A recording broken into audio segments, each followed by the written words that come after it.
Good evening, this is the Financial Week. I'm Milton Walker. The Jamaican dollar continued to weaken today. The American currency is now going for a record $134.80.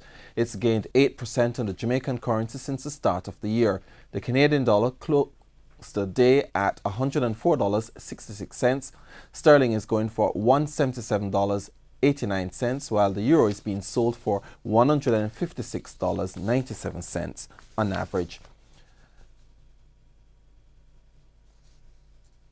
The National Commercial Bank, NCB, says it's putting plans in place to secure its customers against increasing cyber threats.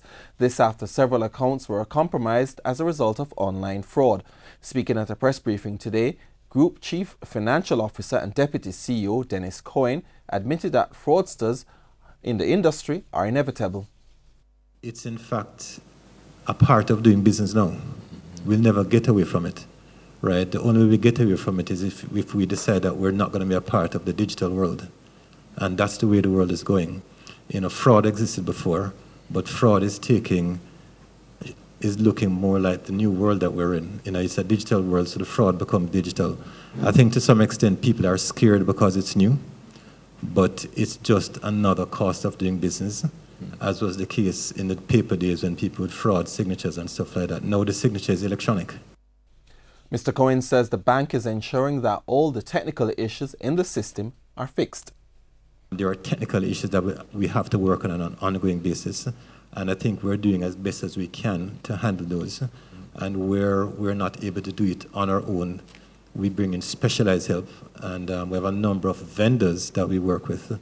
And for that reason, as I mentioned earlier, losses related to cyber have declined significantly.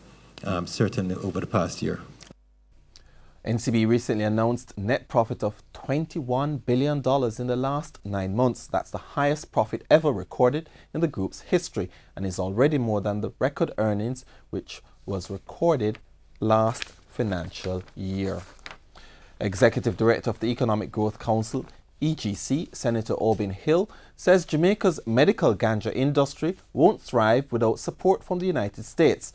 He was speaking at the launch of 12 new Medicanja products in Kingston on Thursday.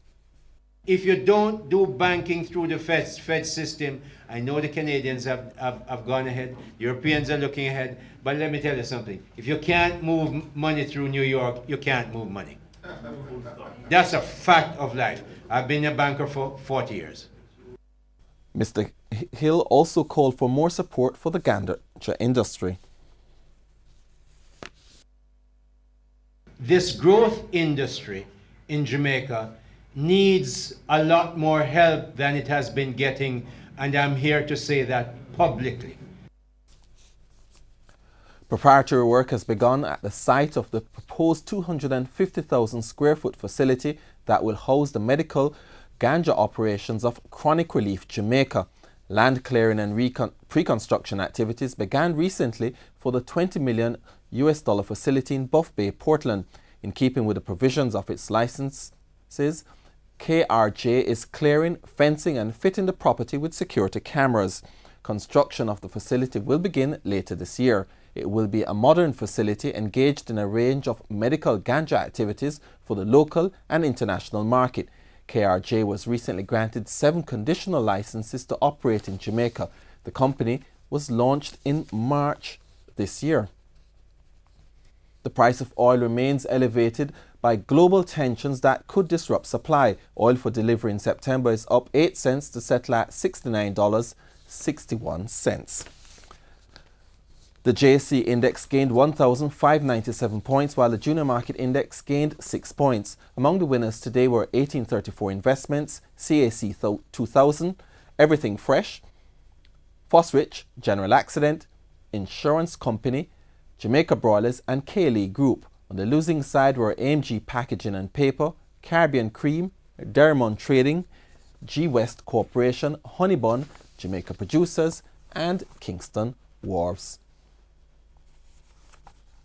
And that's the Financial Week. I'm Milton Walker. Good evening.